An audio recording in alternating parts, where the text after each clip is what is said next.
Hello my dear health lovers.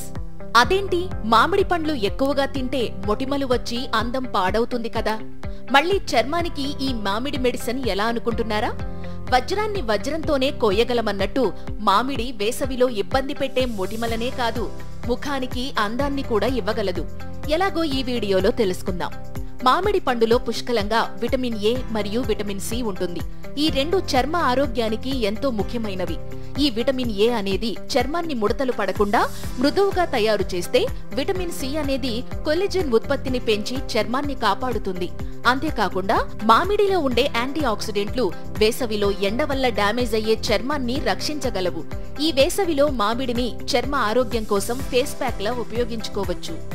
Natural glow కోసం మామిడి face pack ఎలా చేసుకోవాలో చెప్పాలంటే, ముందుగా ఒక టేబుల్ స్పూన్ మ్యాంగో పల్ప్ తీసుకోండి.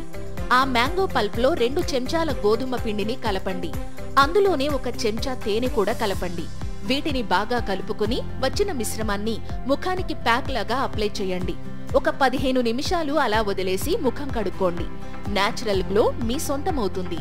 ఇక అలాగే చర్మంపై మృత కణాలను తొలగించడానికి కూడా మామిడితో ప్యాక్ తయారు చేసుకోవచ్చు.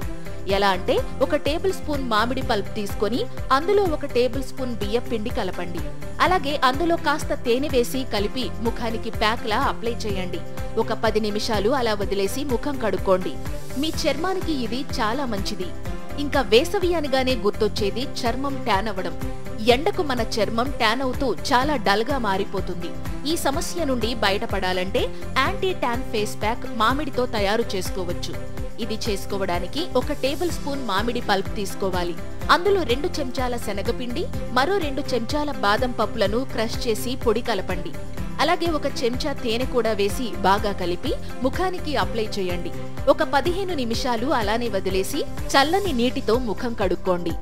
ఇలా ఈ రకమైన ఫేస్ ప్యాక్స్ తో చర్మాన్ని మరింత అందంగా, ఆరోగ్యంగా చేసుకోండి. మళ్ళీ కలుద్దాం. ఈ వీడియో మీకు ఉపయోగపడిందని మీకు అనిపిస్తే లైక్ చేయండి. అలాగే మీకు తెలిసిన వాళ్లకు షేర్ చేయండి. మరిన్ని ఆరోగ్య సమాచారాల కోసం నేచర్ క్యూర్ ఛానల్ ను సబ్స్క్రైబ్ చేయండి.